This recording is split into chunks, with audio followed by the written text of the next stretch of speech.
খালেদ মুহিউদ্দিন আজ আমাদের অতিথি হয়ে এসেছেন বাংলাদেশ জামাতে ইসলামের আমিরে জামায়াত ডক্টর শফিকুর রহমান। ডক্টর শফিকুর রহমানের পরিচয় জামাতের আমির হিসেবেই নয়, তিনি একজন রাজনীতিবিদ, এমন একজন রাজনীতিবিদ যার কথা শুনতে সবাই পছন্দ করেন, যিনি বাংলাদেশ জামাতে ইসলামীর নতুন যুগের মানে 2019 সালে তিনি আমিরের দায়িত্ব পাওয়ার পরে এখন পর্যন্ত তার রাজনৈতিক কর্মকাণ্ডের মধ্যে তিনি সবারই পছন্দের, অনেকেরই পছন্দের ব্যক্তি হয়েছেন যারা জামাত ইসলামী করেন না এরকম একজন। জনাব শফিকুর রহমান, আপনাকে ধন্যবাদ জানাই, আপনাকে তার জন্য আমাদের আন্তরিক কৃতজ্ঞতা জানবেন। আপনাকে অনেক ধন্যবাদ। ডক্টর শফিকুর রহমান, আসলেই মানে এই অনুষ্ঠান শুরু হওয়ার আগেও আমরা অনেক কথা বলছিলাম, সেই সময় আপনার গল্প একটি শুনছিলাম, যেই গল্পটি আসলে মাঝ পথে আমাদের একটু বন্ধ করতে হয়েছে। আমরা সেই গল্প নিশ্চয়ই শুনবো, কিন্তু আমরা একটু কিছু প্রশ্ন আপনাকে করতে চাই। আপনি আমাকে বলেছেন যে আমি যে কোনো প্রশ্ন করতে চাই পারি এবং আপনি খোলামেলা সেই প্রশ্নের জবাব দিবেন। আমি আপনাকে প্রথমেই একটু কাছাকাছি অতীতের একটি প্রশ্ন করতে চাই জনাব শফিকুর রহমান। সেটি হচ্ছে যে আওয়ামী লীগ সরকারের মানে অগাস্ট মাসের কথা, প্রথম দিকের কথা বলছি, আওয়ামী লীগ সরকারের নির্বাহী আদেশে আপনার দল তখনও নিষিদ্ধ, কিন্তু 5 আগস্ট সেনাপ্রধানের বৈঠকে আপনি ছিলেন, সেনাপ্রধান আপনার নাম এবং আপনার দলের নাম আলাদা করে বলেছিলেন। আমরা কি জানতে পারি সেনাবাহিনীর সাথে যোগাযোগ আপনার কবে থেকে শুরু হয়েছিল বা আপনাদের কবে থেকে শুরু হয়েছিল? আপনাকে অনেক ধন্যবাদ এত চমৎকার একটা প্রশ্ন করার জন্য। এই সময়টা ছিল খুবই ক্রিটিক্যাল এবং বাংলাদেশ ছিল একটা ক্রিটিক্যাল জাংশনে। তো আমি হঠাৎ করে 1:30টার দিকে আমি একটা ফোন পাই, আমার একজন নিকটাত্মীয় যিনি আগে সেনাবাহিনীতে চাকরি করতেন, তিনি আমাকে ফোন দিয়ে জিজ্ঞেস করলেন যে আপনি কোথায়। আমি বললাম যে আমি তো অমুক জায়গায় আছি। আপনাকে তো আমরা ট্রেস করতে পারছি না, অনেকক্ষণ ধরে আমরা খুঁজতেছি। সেনাপ্রধান এখানে রাজনৈতিক দলের নেতৃবৃন্দকে একটু ইনভাইট করেছেন, সাথে বোধহয় সিভিল সোসাইটিরও 2-1 থাকবেন। তা আমরা আপনাকে কিভাবে রিচ করতে পারি?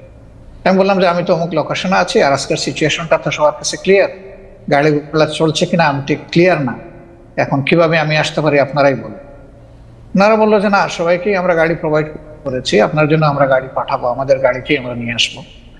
আমি বললাম ওয়েল, তাইলে আপনারা আসেন, লোকেশন দিলাম, ওনারা শুরু করলো। আনফর্চুনেটলি ওনারা এয়ারপোর্ট রোডে বের হওয়ার পরেই একটা দুর্ঘটনা ঘটে গেল। ফলে এই জনস্রোতের মাঝে পড়ে একটা গাড়ি সেনাবাহিনীর ক্ষতিগ্রস্ত হয়ে গেল। এই অবস্থা দেখে তারা আবার ব্যাক করে চলে গেলেন ক্যান্টনমেন্টের ভিতরে গিয়ে আমাকে বললেন যে আমরা তো ফেল করেছি, এখন কি করা যায়, সবাই তো আপনার জন্য অপেক্ষা করছে, বাকি সবাই এসে গেছে। আমি জিজ্ঞেস করলাম কে কে এসেছেন। বললেন যে বিএনপি নেতৃবৃন্দ এসেছেন, জাতীয় পার্টির নেতৃবৃন্দ এসেছেন এবং আসিফ নজরুল সাহেব, অধ্যাপক আসিফ নজরুল সাহেব আছেন। আমি বললাম তাইলে আমি কি করতে পারি? ওনারা বললেন যে আমরাও তো কোনো সলিউশন পাচ্ছি না। আমি বললাম ওকে, আমি ট্রাই করি, আমি আপনাদের কচুক্ষেতের গেট দিয়ে একটু আসার চেষ্টা করি, দেখি কতদূর আমি সাকসেসফুল হতে পারি।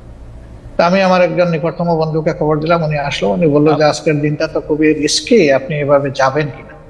আমি বললাম যে দেখো, আমার জীবনের চেয়ে জাতির প্রয়োজনটা বেশি, যেহেতু সেনাপ্রধান অন্যান্যদেরকে ইনভাইট করেছেন, আমাদেরকেও ফিল করেছেন, তাকে অনার করা আমাদের দায়িত্ব। তো আলহামদুলিল্লাহ কিছু অসুবিধা হলে আমরা গিয়ে পৌঁছি। ততক্ষণে আপনি কি মিটিংটা শেষ হয়ে গেছে। জনাব শফিকুর রহমান, আমি যাওয়ার পরে আরো 2 জন আমাদের সাথে। আপনি কি 5 আগস্টের কথাটি বলছেন, তাই না? 5 আগস্টের কথা বলছেন?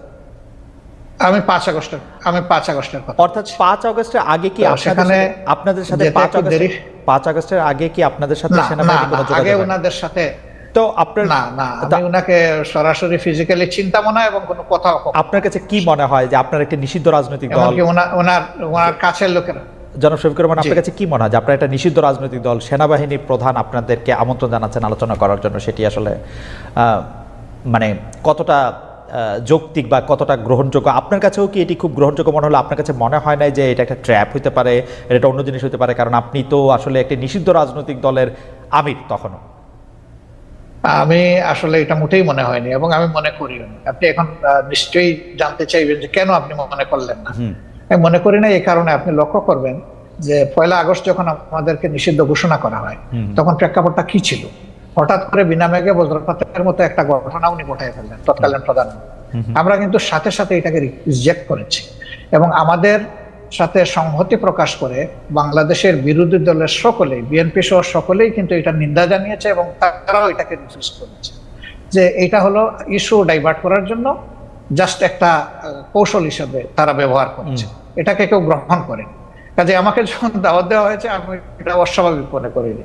আমি মনে করেছি যে এটা জাতির প্রয়োজনে এবং আমাদের দলীয় একটা কথা কি দৃষ্টিভঙ্গি থেকে সবই ঠিক আছে, এটা আমাদের রায়, জনাব আমি তাই মনে করেই গিয়ে। জনাব রহমান, আপনার কাছে কি মনে হয় যে এই সরকারের সাথে আপনার একটা নিবিড় সম্পর্ক রয়েছে, বা অনেকে এটাও বলে থাকেন যে আন্দোলনটি হয়েছে আওয়ামী লীগ সরকারের বিরুদ্ধে, অবশ্যই আওয়ামী লীগ সরকার ফেসিস্ট একটি সরকার ছিল, যে সরকার 15 বছর ধরে মানুষের গণতান্ত্রিক অধিকার হরণ করে রেখেছিল, কিন্তু এই সরকারের বিরুদ্ধে যে আন্দোলন হয়েছিল সেই আন্দোলনে কি জামায়াত ইসলামের একটা বড় ভূমিকা ছিল? এই সরকার যারা এইটা করতে এসছে তাদের কি আসলে, তাদের সাথে কি জামায়াত ইসলামের একটা অনেক নিবিড় সম্পর্ক রয়েছে? কেন আমি এই প্রশ্ন করছি একটু আমি বলে রাখি। আমরা কিন্তু দেখতে পাচ্ছি ঢাকা সহ বা মানে ঢাকা, যদি আমি স্পেসিফিক আমি কিছু নাম বলি, পাবলিক ইউনিভার্সিটিগুলির উপাচার্য পদে বা অন্যান্য অনেক কি পজিশনে যাদের নিয়োগ দেওয়া হচ্ছে, অনেকেই বলছেন তারা আপনাদের লোক। এই সরকারের মধ্যে জামায়াতে ইসলামী সবচেয়ে বেশি ডালপালা মিলছে বা সবচেয়ে বেশি প্রভাব বিস্তার করছে, এরকম দেখা যাচ্ছে মনে হচ্ছে। ওয়েল, আপনি যেটা বলেছেন সেটা আমি এইভাবে দেখছি না। আমি দেখছি যে উপদেষ্টা মহোদয়দের সাথে আমাদের একদিনই কিন্তু ফর্মাল সিটিং হয়েছে। পার্সোনালি কারো কারোর সাথে সম্পর্ক আছে, তাদের সাথে হয়তো পার্সোনাল লেভেলে কথা হচ্ছে, কিন্তু ফর্মাল মিটিং আমাদের একদিনই হয়েছে, যেদিন প্রথমে বিএনপিকে ডাকা হয়েছিল, তারপরে আমাদেরকে, এরপরে অন্যান্য দলকে একত্রে ডাকা হয়েছিল। 3টা স্লটে তারা কনভারসেশন করেছিলেন বা ভিউজ এক্সচেঞ্জ করেছিলেন। তা আমরা সেখানে একটা কথা বলেছিলাম যে এখানে ব্যাপক সংস্কারের প্রয়োজন হবে, 15.5 বছরের অনেক জঞ্জাল সৃষ্টি হয়েছে, এটা তো ক্লিয়ার করা লাগবে। তা আমাদের কথা একটাই থাকবে যে আপনাদের দৃষ্টিতে যারা ইফিশিয়েন্ট, কম্পিটেন্ট এবং স্মার্ট এবং এই দায়িত্ব পালনে যারা সক্ষম, তাদেরকে আপনারা বিভিন্ন জায়গায় পদায়ন করবেন। আমরা কোনো নির্দিষ্ট নাম আপনাদের কাছে রেফার করতে চাই, এটা আপনাদের নিরপেক্ষ বিবেচনার উপর, বিবেকের উপর আমরা ছেড়ে দিলাম। আর যারা এখানে নিয়োগ পাচ্ছেন, কোনো শিক্ষককে আমরা বা অন্য কোনো দলের এইভাবে আমি আসলে কালার করতে একেবারে মোটেই রাজি নই। কারণ শিক্ষক শিক্ষকই, তার মর্যাদা সকল ছাত্রের কাছে, তার পরিচয়, তিনি একজন শিক্ষক। সেই হিসাবে তাকে যদি কোনো দলীয় রূপ দেওয়া হয়, তাহলে এটা তাদের প্রতি জাস্টিসও হয় না, আর তারা দায়িত্ব পালনেও সেই রকম সক্ষম হবেন না। এই জন্য এই বিষয়টাকে কে কিভাবে দেখছেন আমরা জানি না, কিন্তু আমরা এইভাবে দেখছি। ওকে, আপনারা কি তাহলে শিক্ষককে আপনারা শিক্ষকই বলতে চাইছেন? আমি জাস্ট এক লাইনে জানতে চাইতেছি, আওয়ামী লীগও যাদেরকে নিয়োগ দিয়েছিল তারা তো শিক্ষকই ছিলেন, কিন্তু তাদের কিন্তু আমরা দেশব্যাপী, রাষ্ট্রব্যাপী বিভিন্ন জায়গায় বিভিন্ন অমর্যাদা হতে দেখেছি, তাদেরকে পদত্যাগ করতে বাধ্য করা হয়েছে, তাদেরকে বিভিন্ন ধরনের লাঞ্ছনা বা গঞ্জনার মধ্যে দিয়ে যেতে হয়েছে। সেটা আপনি আসলে কিভাবে দেখেছেন? জামাত ইসলাম কিভাবে দেখেছেন? আমি কিভাবে দেখছি সেটা একটা ইম্পর্টেন্ট প্রশ্ন। যারা শিক্ষক হিসেবে তখন বিভিন্ন পদে দায়িত্ব পালন করছিলেন, কেউ বিসি ছিলেন, কেউ প্রো বিসি ছিলেন, প্রক্টর ছিলেন, অ্যাসিস্ট্যান্ট প্রক্টর ছিলেন, প্রভোস্ট ছিলেন, এই ধরনের বিভিন্ন বিশ্ববিদ্যালয়ে যে কাঠামোটা থাকে, প্রশাসনিক কাঠামো। কিন্তু আমরা সেখানে কি দেখলাম? আমরা সেখানে দেখলাম যে বছরের পর বছর সেখানে একটা ছাত্র সংগঠন দাপিয়ে বেড়াচ্ছে, সবকিছুতে গণরুম সৃষ্টি করেছে, মানুষ পিটিয়ে মারছে, ঠান্ডার মধ্যে রেখে দিয়েছে ফেলে। সেখানে সে নিউমোনিয়া আক্রান্ত হয়ে একটা ছেলে ঢাকা বিশ্ববিদ্যালয়ের মারা গেল। তারপরে বুয়েটের আবরারের যে ঘটনা, অত্যন্ত নৃশংস ঘটনা। সেই ক্ষেত্রে আমরা কিন্তু শিক্ষকদের কাছে যা আশা করি সেই পারফরমেন্সটা তারা কিন্তু তখন করেন। কিন্তু তারপরেও আমি বলবো যে শিক্ষকের অমর্যাদা এটা কোনোভাবেই হওয়া উচিত নয়। তার আলটিমেট পরিচয় তিনি একজন শিক্ষক। তিনি যদি তার কার্যকলাপের কারণে তার নিজের শিক্ষার মর্যাদা নষ্ট করেও থাকেন, তবুও শিক্ষককে কেউ অমর্যাদা করুক, এটা আমাদের মোটেই পছন্দ না।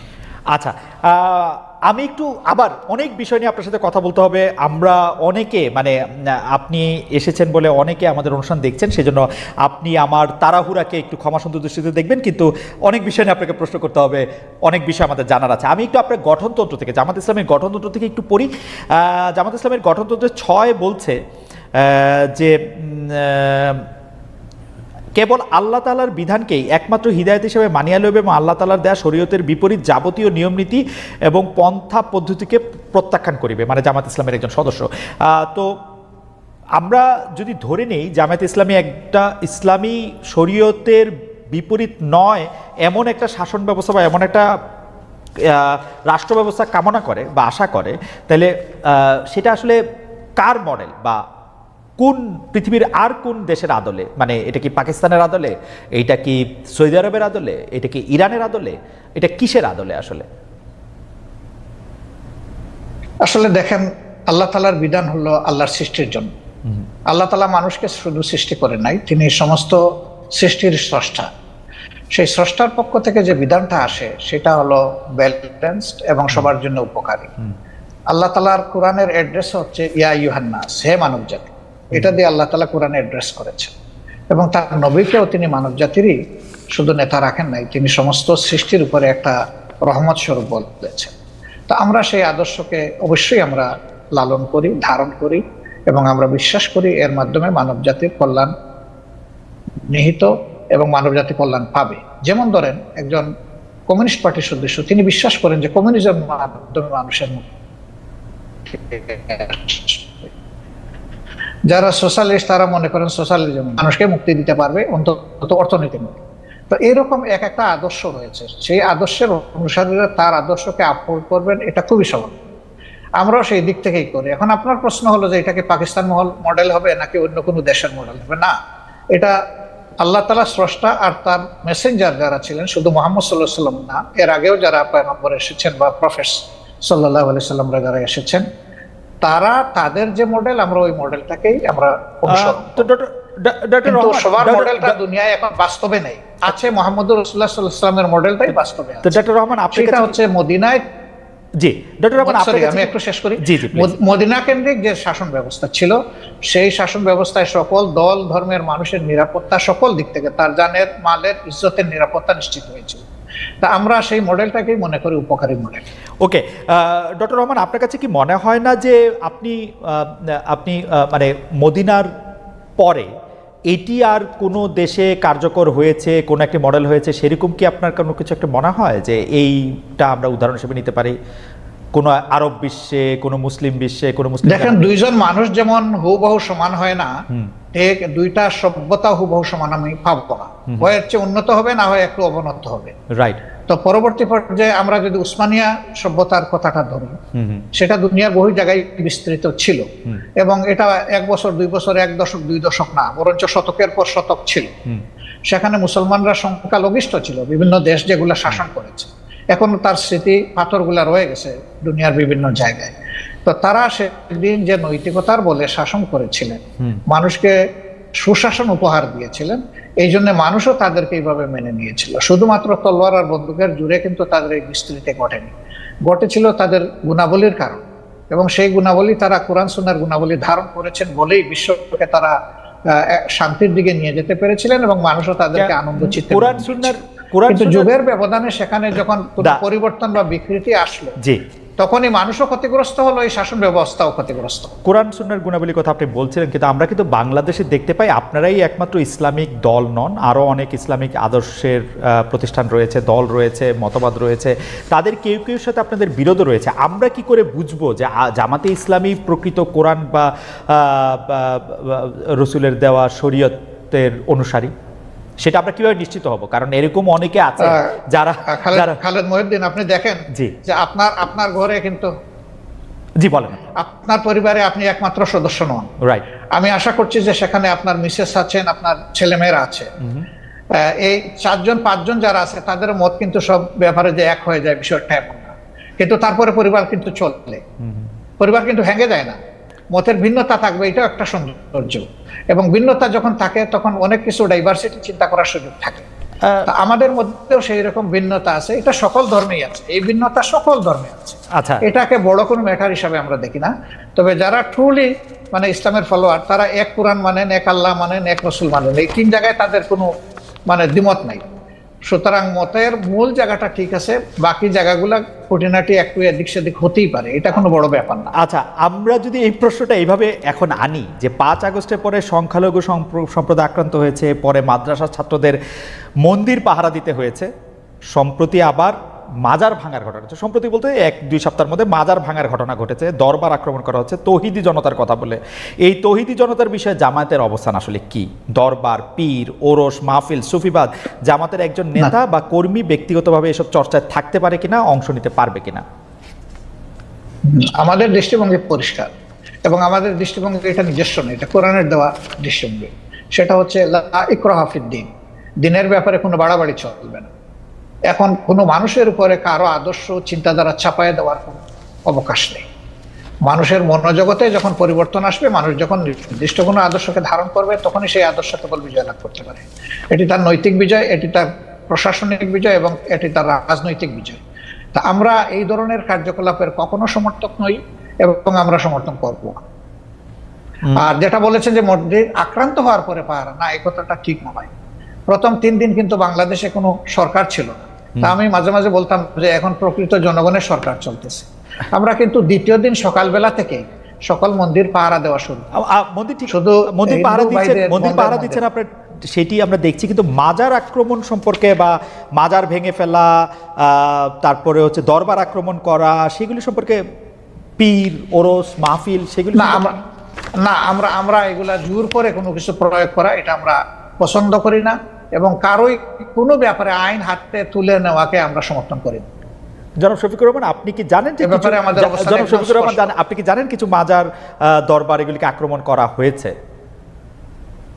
আমরা এগুলা জানি না এমন না, আমরা জানি। কিন্তু আমরা জামাত আমাদের ইসলামী সঙ্গত তার জায়গা অবস্থান জায়গা জানায় থেকে না। এগুলার প্রতিবাদও করি যখন যেটা আমরা উপযুক্ত কিন্তু মনে করি। জামাত ইসলামী কি আমরা সেই এগুলা প্রতিবাদ কখনো সমর্থন করি নাই, কখনো সমর্থন করব না। সমর্থন না করলেও আপনারা প্রতিবাদ কি করেছেন?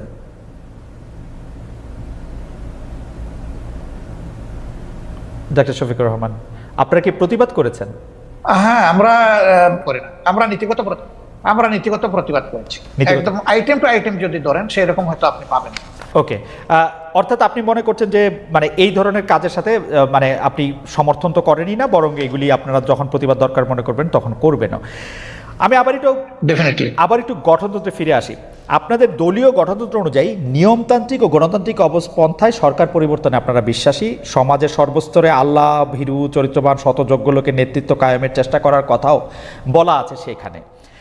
কিন্তু আমাদের প্রশ্ন, আপনারা বিভিন্ন সময় যেসব দলের সঙ্গে রাজনৈতিক জোট করেছেন, এক পথে হেঁটেছেন, এক ভাষায় কথা বলেছেন, আওয়ামী লীগ, বিএনপি, আবার অনেক আপনারা জানেন আপনারা জোটের মধ্যে ছিলেন, তাদের মধ্যে কি আপনারা এসব বিষয় দেখেছেন নাকি আপনাদের রাজনীতিতেও আসলে মানে আমরা নাকি আপনাদের রাজনীতিতেও সেটা তাদের মধ্যে দেখেছেন কিনা, নাকি আপনাদের রাজনীতিতেও শেষ কথা বলে কিছু নাই, ক্ষমতা রাজনীতি আপনাদের আসলে লক্ষ্য? আমরা বিষয়টা আমরা ওইভাবে নেইনি। আমরা নিয়েছি যখনই দেশে কোনো ধরনের ফ্যাসিজম অথবা মানে মানুষের উপর চাপে দেওয়া কোনো শাসন যখন এসেছে, কোনো অন্যায় কার্যকলাপ যখন সরকারের পক্ষ থেকে চালানো হয়েছে, তখন আমরা তার প্রতিবাদ করেছি।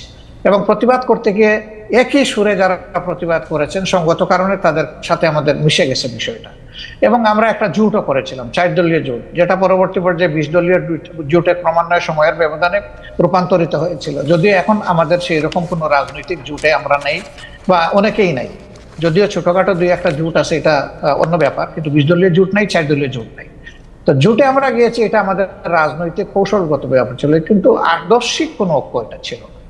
যার যার এক একটা আদর্শ আছে, সে তার কর্মীদেরকে কিভাবে কোন মন মানসিকতা কিন্তু প্রত্যেকটা এটা শুনতে যত ভালো, এটাকে আসলে অতটা বাস্তব। আপনি বলছেন আদর্শিক কোনো মতবাদ নাই, অথচ আমরা দেখছি আমিরে জামায়াতকে তৎকালীন আপনারা বিএনপির প্রধানমন্ত্রীর সাথে ক্যাবিনেটে বসছেন, সেক্রেটারি জেনারেল ক্যাবিনেটে বসছেন। তো যদি মতের মিল না থাকে, যদি আদর্শের মিল না থাকে, আপনারা ক্যাবিনেটে বসে একই সাথে দেশ শাসন করলেন 5 বছর, সেটি কিভাবে সম্ভব হলো? হ্যাঁ, সেটা ছিল রাজনৈতিক অ্যারেঞ্জমেন্ট, এটা আদর্শিক অ্যারেঞ্জমেন্ট না। রাজনীতি আদর্শ থেকে বাইরে, দুইজন মন্ত্রীর কথা আপনি বলছেন, তারা 3টা মন্ত্রণালয় তারা সাফ করেছে। রাজনীতিকে আদর্শের আমাদের বাইরে যে স্লোগান, হ্যাঁ না, আমাদের যে স্লোগান, সেই স্লোগানটা হচ্ছে যে মানুষকে সুশাসন দিতে হলে অবশ্যই সৎ লোক লাগবে। তো তাদের এই জায়গাটায় দেখেন আপনি যে তারা আলহামদুলিল্লাহ 5 বছর সার্ভ করেছেন কান্ট্রিকে, 3টা মন্ত্রণালয় পর্যায়ক্রমে। কিন্তু তাদের ব্যাপারে কেউ কেউ বিভিন্ন অভিযোগ এনেছেন, অভিযোগ সত্য মিথ্যার এইদিকে আমি যাচ্ছি না, কিন্তু তাদের ইন্টিগ্রিটির ব্যাপারে, অনেস্টির ব্যাপারে এবং তাদের ইফিসিয়েন্সির ব্যাপারে কেউ কিন্তু কোনো প্রশ্ন তোলেনি। কারণ তারা এই আদর্শে লালন করে, এই আদর্শে গড়ে উঠেছে। যে স্লোগান তারা দিতেন, তারা সেই স্লোগানের ছিলেন বাস্তব নমুনা।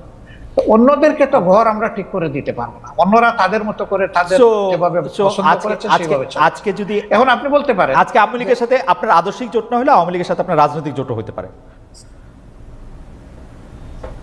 আওয়ামী লীগের সাথে হবে কিনা এটা বলা কঠিন, কারণ যে আওয়ামী লীগ তার নিজের দেশের মানুষকে জনগণের কেনা অস্ত্র দিয়ে গুলি চালাইতে পারে এবং গণহত্যা করতে পারে, তাদের তো রাজনীতি করা তো বহু চিন্তা ভাবনা। তো পাকিস্তান আমলে তো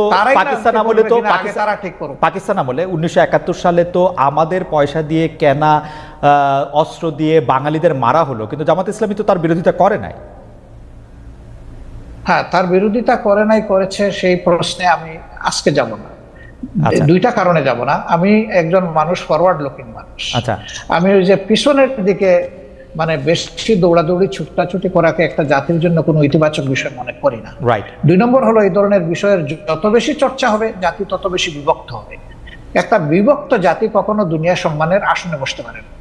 সম্মানের আসনে বসতে হলে, সত্যিকারের উন্নয়ন এবং শান্তি দেশবাসীকে উপহার দিতে হলে কিছু পয়েন্টে অন্তত পক্ষে সবাইকে একমত হতে হবে, দেশের স্বার্থের ব্যাপার যেখানে জড়িত।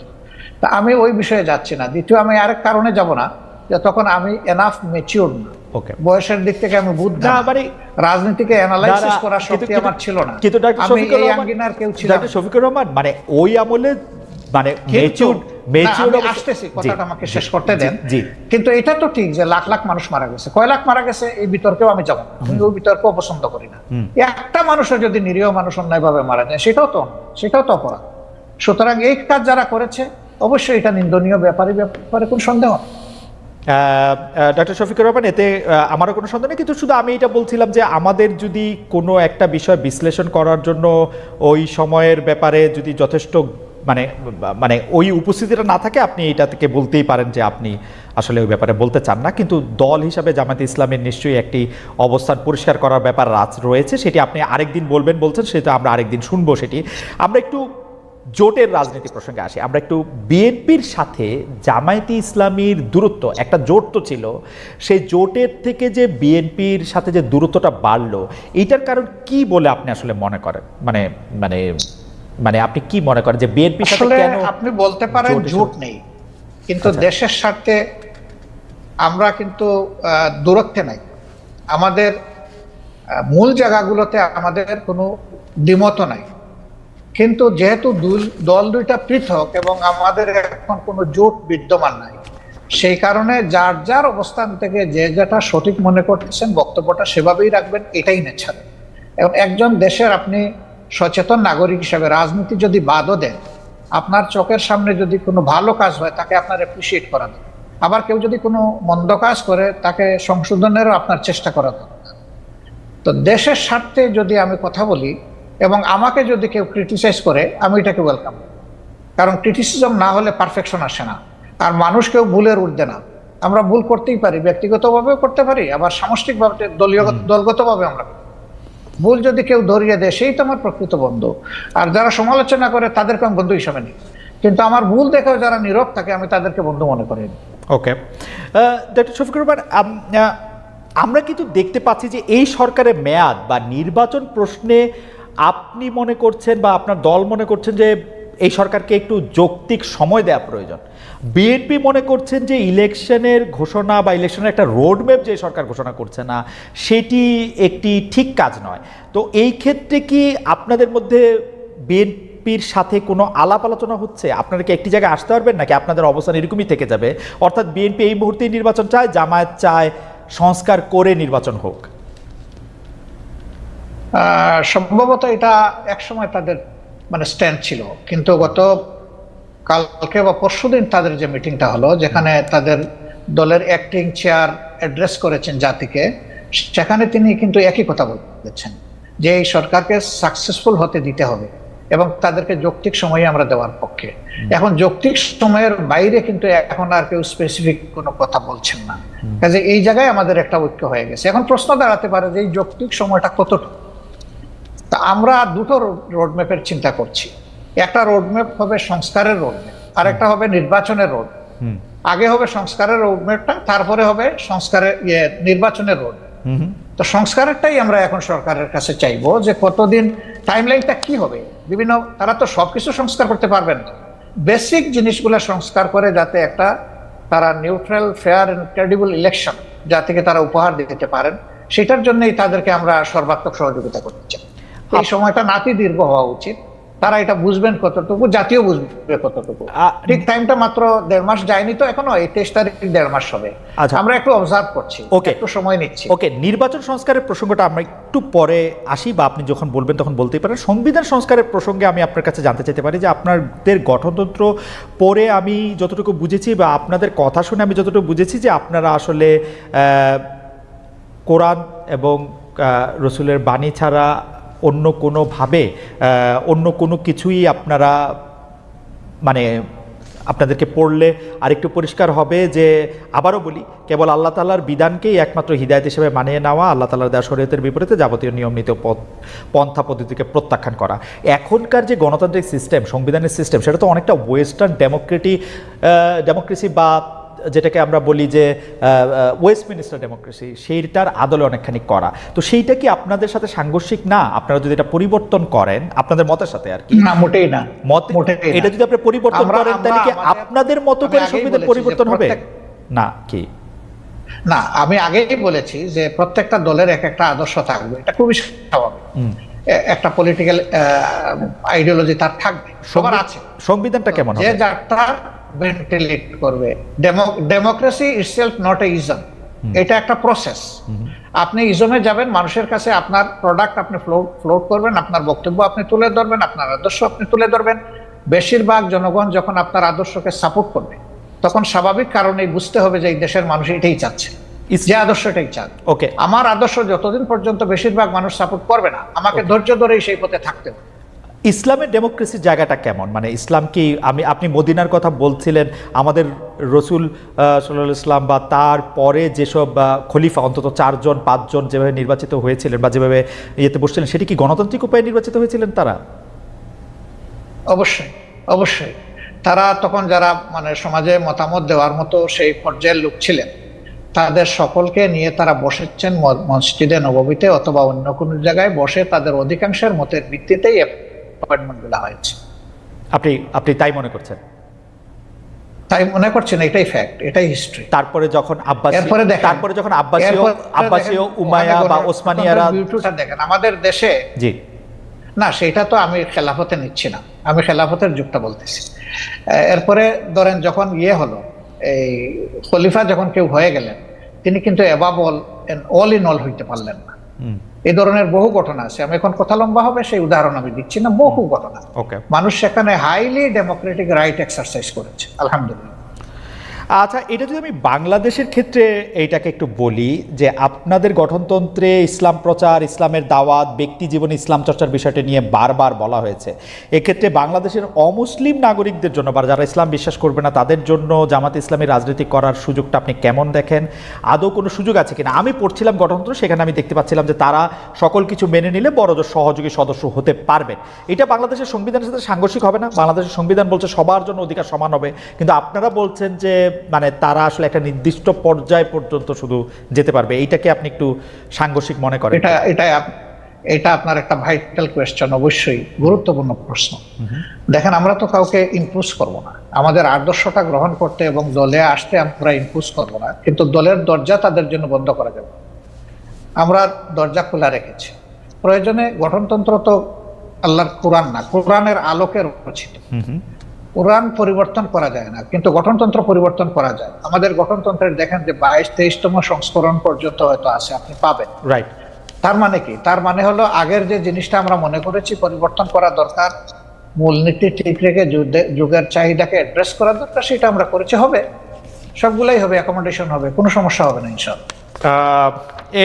এই প্রশ্নটা করে ফেলি যে আমরা আপনাদের গঠনতন্ত্রে যেরকম পড়তে পারছি যে 33 ভাগ 2020 সালের মধ্যে নারী সদস্য সম্পৃক্ত হওয়ার কথা, সেটা হয়েছে কিনা? নারী নেতৃত্বের দিক বিবেচনা করলে নারীরা জামায়াতের কোন পদ পর্যন্ত যেতে পারবেন? এটি 1 নম্বর প্রশ্ন। 2 নম্বর প্রশ্ন হচ্ছে, জামাতের গঠনতন্ত্রে একটা বড় পরিবর্তন এসেছিল কিন্তু আসলে নির্বাচন কমিশনের নির্দেশে। আপনারা তখন এটা খুব খুশি মনে পরিবর্তন করেছেন, সেটা না, কিন্তু এটা করেছেন। এই প্রসঙ্গে আপনি একটু কি বলবেন?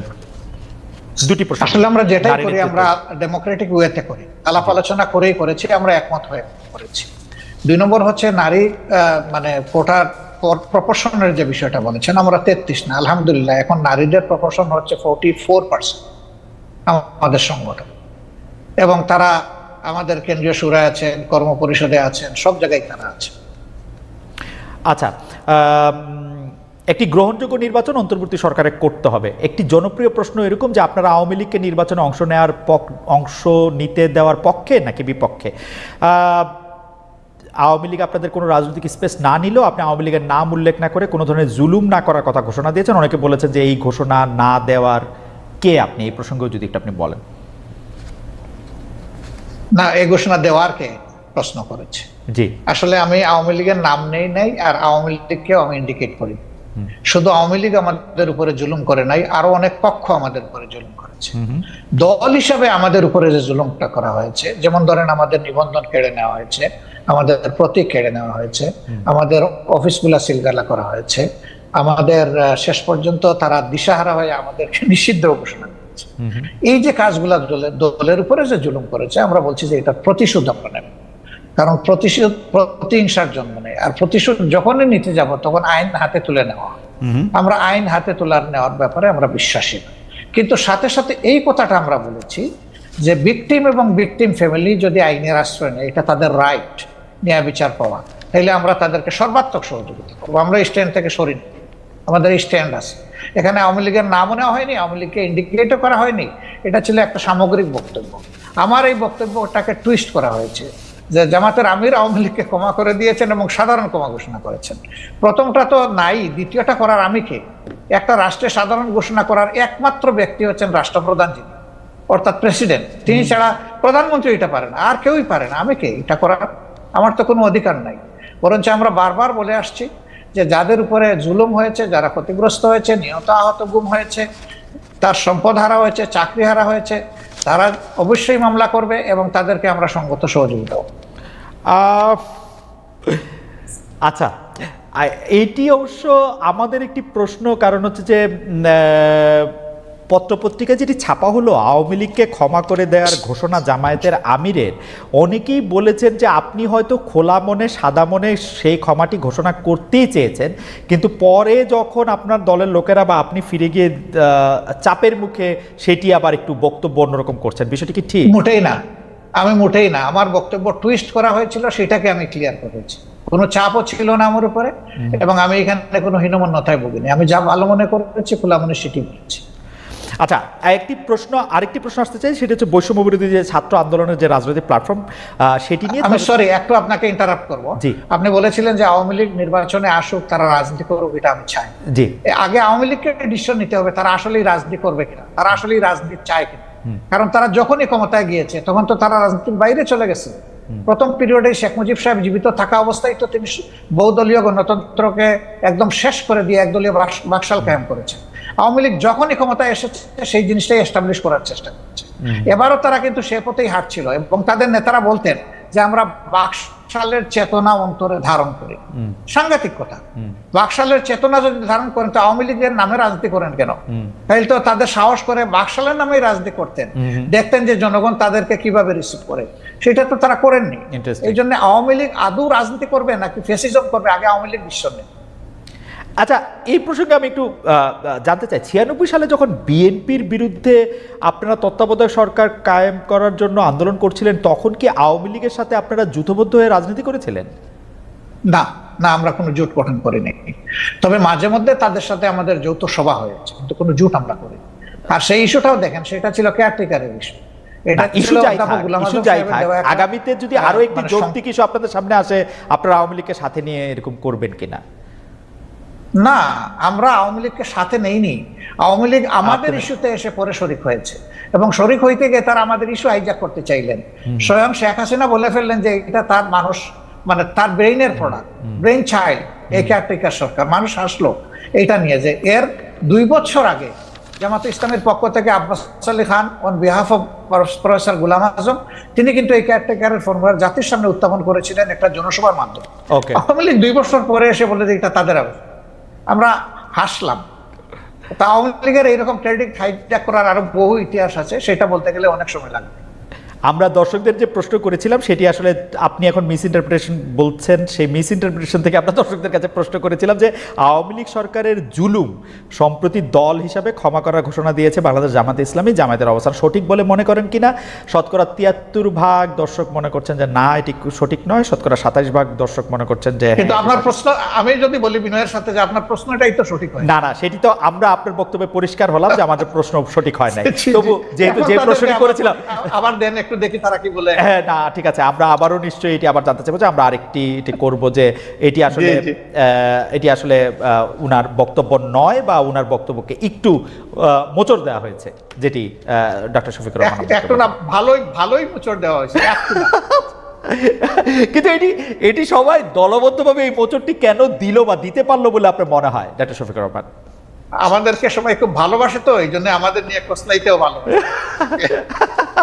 আপনাদের সবাইকে ভালোবাসা, কসলাইতেও ভালোবাসা। আচ্ছা, এইটি একটু জানতে চাইবো যে আপনার কাছে, যে বৈষম্য বিরোধী ছাত্র আন্দোলন রাজনৈতিক প্ল্যাটফর্ম জাতীয় নাগরিক কমিটি গঠন করেছে। আপনি জানেন যে সমন্বয়কেরা জেলায় জেলায় মত বিনিময় সভা করছেন, তারা রাজনৈতিক দল প্রতিষ্ঠার দিকেই যাচ্ছেন বলে মনে হচ্ছে। বিএনপি এর মধ্যে বিষয়টি স্পষ্ট করেছে যে তারা এটি ভালোভাবে দেখছে না। আপনাদের দল কিভাবে দেখছে? আসলে তারা এখনো বলে নাই যে তারা দল গঠন, একবার বলেছিল 2 মাসের মাঝে একটা দল গঠন করবে। পরবর্তী পর্যায়ে তাদের সমন্বয়করা আবার বলেছে যে না, এরকম কোনো সিদ্ধান্ত আমরা নেই। আর নাগরিক কমিটি গঠনের ব্যাপারে তারা উদ্দেশ্য বলেছে যে আমরা এটা কোনো দল নয়, কোনো রাজনীতির প্ল্যাটফর্ম নয়, বরঞ্চ সরকারকে বিভিন্ন দিক থেকে আমরা একটা প্রেসার গ্রুপ হিসাবে কাজ করব, যাতে কোনো সরকার ডাইনিভাবে ডেভিয়েট হতে না পারে। তারা যদি এতটুকুতে থাকে তাইলে আমার কোনো মন্তব্য নাই।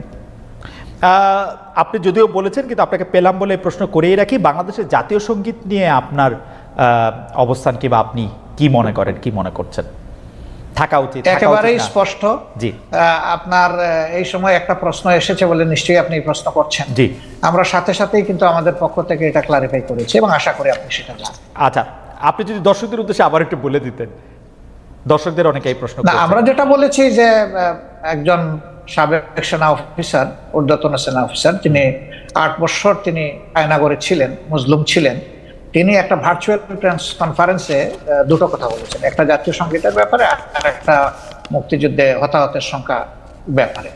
তা আমরা বলেছি যে এটা তার বক্তব্য, আমাদের প্রতিনিধিত্ব নয়, এবং তিনি কোনো পর্যায়ে জামাতের সাথে সাংগঠনিকভাবে সম্পৃক্ত নন। তবে হ্যাঁ, তিনি আমাদের শ্রদ্ধার পাত্র এই অর্থে যে তিনি একজন মুসলিম মানুষ, এবং তার জুলুমটা করা হয়েছে সম্ভবত তার পিতা জামাত ইসলামের সাবেক আমির অধ্যাপক গোলাম আজম ছিলেন, সেই কারণে। তো এটা তো আমাদের জন্য ব্যথা এবং বেদনার কারণ। এটা আমি না শুধু, এটা গোটা জাতির অনেকেই তার ব্যাপারে সমবেতি বা করে, কিন্তু আমরা এটা পরিষ্কার করেছি যে তার বক্তব্য জামাত ইসলামের বক্তব্য নয়। ডক্টর শফিকুর রহমান, 2013 সালে গণজাগরণ মঞ্চ, পরে আবার তাদের বিপরীতে হেফাজত ইসলামী মাঠে নামে, শাপলা চত্বরে সরকারের পতনের আন্দোলন আওয়ামী লীগ সরকার কোনো মতে ঠেকায়। পরে আবার আওয়ামী লীগ সরকারের হেফাজতের মধ্যে এক ধরনের একটা বোঝাপড়া হয়, শেখ হাসিনা ইভেনচুয়ালি কওমি জননী উপাধি লাভ করেন। সরকারের মডেল মসজিদ নির্মাণ, কওমি সার্টিফিকেটকে এম এর সমতুল্য বলা, এগুলিকে আপনি কিভাবে দেখেছেন, কিভাবে দেখেন? হেফাজতে ইসলামের সাথে বা হেফাজতে ইসলামের এই কার্যক্রমকে জামাতে ইসলামী কিভাবে দেখে? আমি তৎকালীন সরকারের আচরণকে নিষ্ঠুর রসিকতা হিসাবে দেখি, নিষ্ঠুর রসিকতা। আর কিছু কি একটু ব্যাখ্যা করবেন বা একটু বলবেন যে কেন নিষ্ঠুর রসিকতা দেখেন? তারা সরকারের আচরণকে একদিকে যেমন তাদেরকে সার্টিফিকেটের আমি একটু প্রশ্ন রিকগনিশন দিয়েছেন, জি, তাদের একজন কওমি জননী বানিয়েছেন শেখ হাসিনাকে, এটা সমস্ত কওমি অঙ্গনের লোকদের বক্তব্য না। এবং যে মিটিং এ এই সরওয়ার্দী উদ্যানে এটা করা হয়েছে, সেখানে কিন্তু দেশের খ্যাতনামা প্রবীণ আলিমরা বলতে গেলে জানি নাই, তারা বহু চেষ্টা করা হয়েছে, চাপ দেওয়া হয়েছে, তারা সেখানে অংশগ্রহণ করেন নাই। সেটা যারা করেছেন অতি উচ্ছ্বাসে অথবা ব্যক্তিগত কোনো স্বার্থ হাসিলের জন্য এই সমস্ত কাণ্ড কারখানা করেছেন। এটার সাথে আসলে কওমি অঙ্গনের কোনো সম্পর্ক তেমন ছিলই না। 2 নম্বর হচ্ছে, আপনি দেখেন যে তাদেরকে 22 সালের একটা ঘটনার পরে যেভাবে হাজার হাজার আলেমকে জেলে নেওয়া হলো এবং অত্যন্ত নিষ্ঠুর আচরণ তাদের সাথে করা হলো, বছরের পর বছর রাখা হলো, প্রবীণ আলিমদেরকে তাদের পায়ে বেড়ি পরানো হলো, হাতে হ্যান্ডকাপ লাগানো হলো, কোর্টে টানা এসরা করে এইভাবে এক জেল থেকে আরেক জেলে এই অবস্থায় নেওয়া হলো। এটাকে কি বলবো? আপনি কি বলবেন, আমি কি বলবো? এটাকে নিষ্ঠুর রসিকতা না? হেফাজতে ইসলামীকে আপনি কি বলবেন? দাওয়াত দিয়ে হেফাজতে ইসলামীকে আপনি কি বলবেন? কওমি সার্টিফিকেটকে প্রচন্ড তারা চাপের মুখে ছিলেন। তারা যে সার্টিফিকেটটা পেয়েছেন এটা তো কোনো দয়ার দান নয়, তারা ওই দেশের মানুষ, তাদের একটা শিক্ষা ব্যবস্থা আছে, তারাও মানুষ গড়ার কারিগর। আপনারা যখন তাদের মানে মাদ্রাসাগুলো মানুষকে ভালো মানুষ উপহার দিচ্ছে, আপনারা যখন তারা মেইন স্ট্রিমে থাকবে না কেন? আপনারা যখন রাষ্ট্রীয় ক্ষমতা ছিলেন তখন দেন নাই কেন? তখন এই দাবিটা ছিল এবং অনেকটা ম্যাচিউরড পর্যায়ে ছিল। এই সরকার 15.5 বছর সময় নিয়েছে, যেভাবেই হোক। আমাদের সরকারটা তো মাত্র 5 বছরের জন্য ছিল, এটা সময় পেলে অবশ্যই তাদের এই দাবি পূরণ হবে। আচ্ছা, বামধারার রাজনীতিবিদরা, ইন্টারেস্টিং, বা বুদ্ধিজীবীরা অনেক সময় ডক্টর ইউনূসকে এনজিও, বিদেশি মডেলের বাংলাদেশে এটি করতে চায়, এটি অনেক সময় বলে থাকেন। আবার ধর্মভিত্তিক অনেক রাজনৈতিক দল ওয়াজের সময় ক্ষুদ্র ঋণ জড়িয়ে ডক্টর ইউনূসের সমালোচনা করে থাকেন।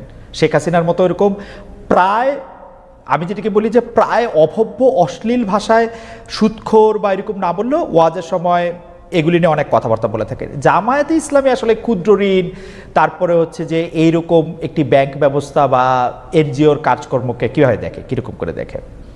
আচ্ছা দেখেন, উনি কি শুধু সুদী ব্যবস্থা ব্যাংক পরিচালনা করেন? বাংলাদেশে আর কোনো ব্যাংক নাই এরকম? না, এটা তো ডক্টর শফিকুর রহমান, আপনি তো অসাধারণ বিতর্কে, এটা তো সোফিস্টদের মতো হলো, প্রশ্নের বিপক্ষে প্রশ্ন। লোকরা, জি, সেই ব্যাংকে যারা সার্ভিস হোল্ডার এবং যারা ডিরেক্টর, তারা যদি মেইন স্ট্রিম রাজনীতি করার অধিকার রাখেন, ইউনূস সাহেবের সমস্যাটা কোথায়? আমি তো সমস্যার কথা বলছি না, আমি বলছি জামায়াত ইসলামীর অবস্থানটা কি। আমার কোনো সমস্যা নাই, আমি তো আমার সবচেয়ে পছন্দের লোক ডক্টর মোহাম্মদ ইউনূস। আমরা আসলে যে কোনো ধরনের ফতোয়াবাজির পক্ষে আমরা না। হ্যাঁ, আচ্ছা, মানুষ ভুল করবে, আপনি তার পজিটিভ ক্রিটিসিজম করেন, তাকে সংশোধন করার চেষ্টা করেন, তাকে ভালোভাবে বলেন, আপনি যে ফিলিংসটা আপনি ক্যারি করেন সেই ফিলিংসটা তাকে পার্সু করেন। কিন্তু তাই বলে আপনি তির্যক ভাষায় তাকে কিছু বলবেন, এটা তো আসলে মানায় না।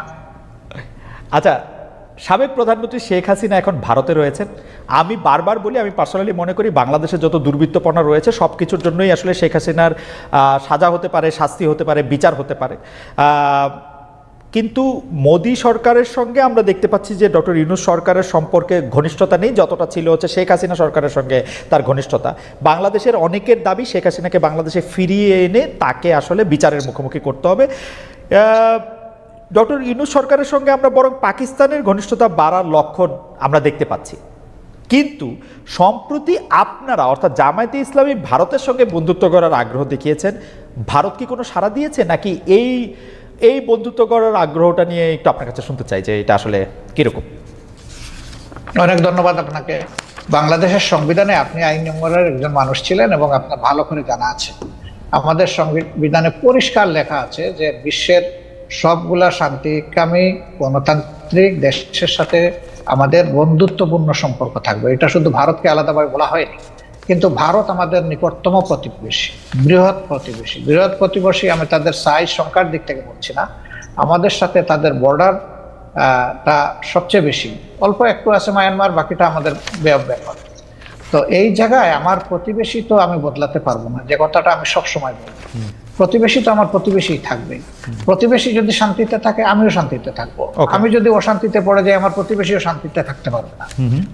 আমরা কেন অশান্তির দিকে যাব? উভয় প্রতিবেশী আমরা পরস্পর মিউচুয়াল রেসপেক্ট এবং ইকুয়ালিটির ভিত্তিতে যদি আমাদের কূটনীতিকে, পারস্পরিক সম্পর্ককে, দুই দেশের স্বার্থ সংশ্লিষ্ট বিষয়টাকে যদি আমরা সুবিবেচনায় নিই, এটা উভয়ের জন্য ভালো।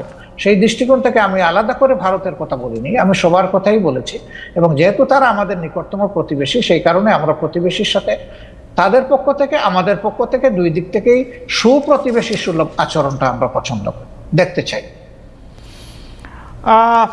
মুক্তিযুদ্ধ একটি প্রসঙ্গ, আপনি আসলে খুবই ফরওয়ার্ড লুকিং মানুষ, কিন্তু আসলে আমাদের ইতিহাস দাঁড়িয়ে থাকে বর্তমানের উপর ভিত্তি করে, বর্তমানটা আবার ভবিষ্যতের ভিত করে দেয়। সেই জন্য আমি এটা বলতেছি। আপনি বলতেছিলেন যে আপনি আসলে আর কোনো বিভেদের রাজনীতি বাংলাদেশে হোক সেটি আপনি চান না, কিন্তু আপনি এখন দেখতে পাচ্ছেন যে যারাই মুক্তিযুদ্ধের, আমি বলতে চাই না যে আওয়ামী লীগ মুক্তিযুদ্ধের সপক্ষে ছিল, কিন্তু যারাই মুক্তিযুদ্ধের কথা বলেছেন তাদেরকে এমনকি কবরে গিয়েও আক্রমণ করা হচ্ছে, তাদেরকে আসলে গ্রেপ্তার করা হচ্ছে। বলা হচ্ছে যে মানে আমরা এই বিষয়গুলিকে আসলে কিভাবে ব্যাখ্যা করব, মানে যেহেতু তারা আওয়ামী লীগ সরকারের পক্ষে ছিল, বা মুক্তিযুদ্ধ তো আওয়ামী লীগ সরকারের একলান না, কিন্তু তারা আসলে বিভিন্ন ধরনের এইসবের সম্মুখীন হচ্ছেন।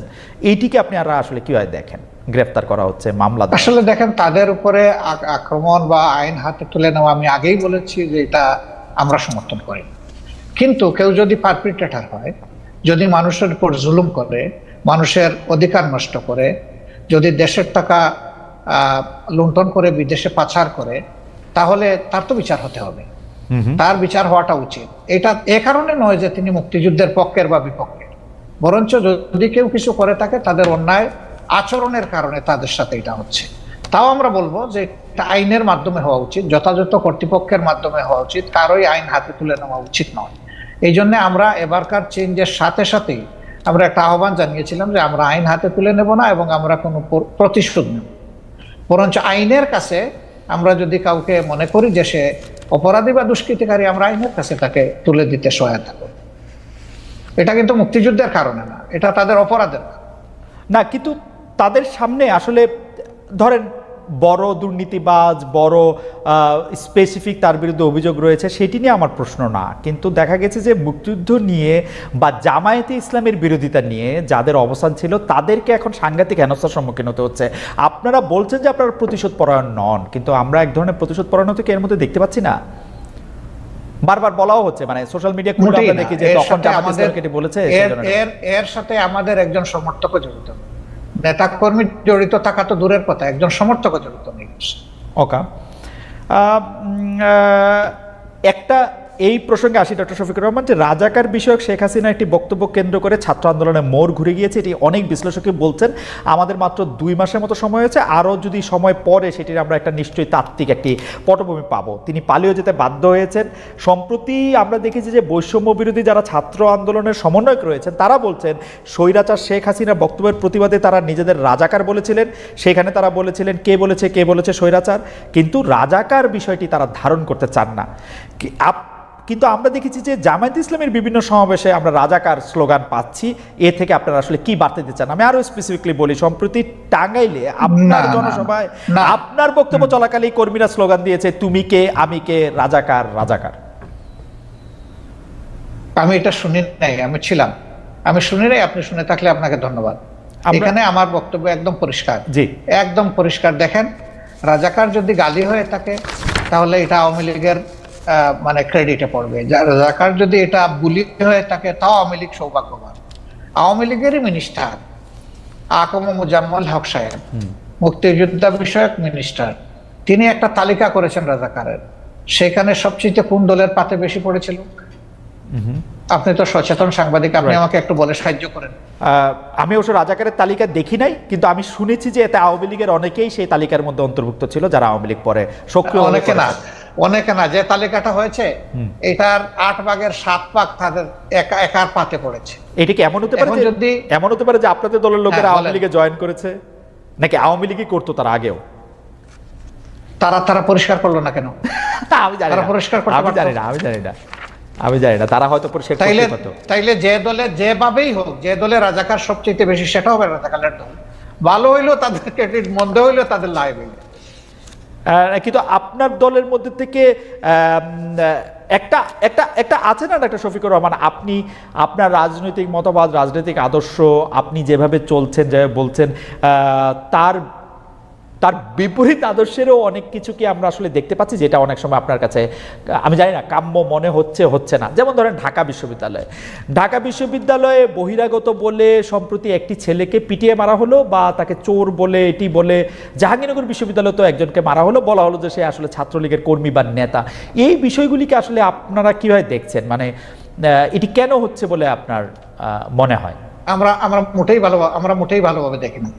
এটা যারাই করুক, এটা তারা সঠিক করে নাই। তাদেরকে আইনের আওতায় আনা উচিত, চিহ্নিত করে এরা কারা।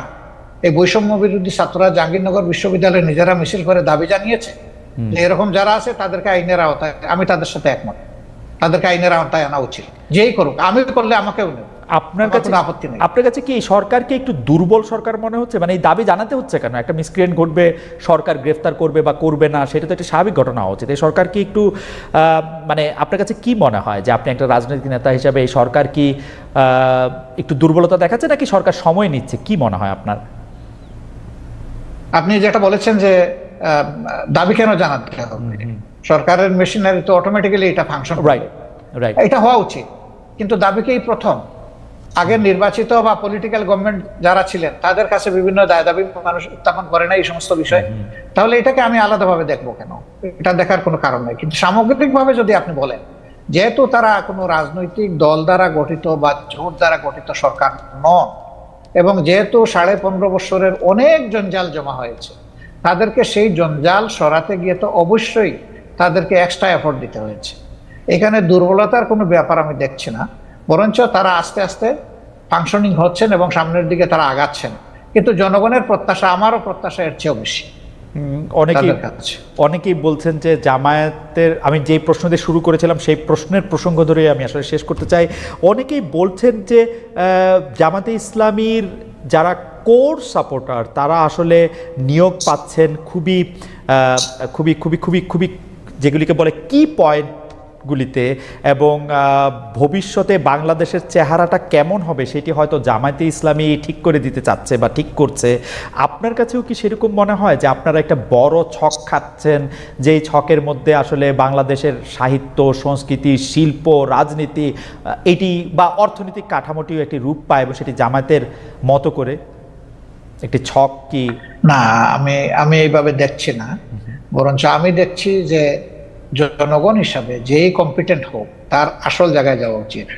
যদি একজন মানুষের পটেনশিয়াল থাকা অবস্থায় রাষ্ট্রকে সার্ভিস দিতে না পারে, তাকে যদি ডিপ্রাইভ করা হয়, তাইলে এই ডিপ্রাইভ লোকটা যে দলের যে ধর্মেরই হোক না কেন তার প্রাপ্যটা তাকে দেওয়া উচিত। এতে দুটো লাভ, সে তার প্রাপ্য পেল আর রাষ্ট্র একজন কোয়ালিটি মানুষের সার্ভিস পেল।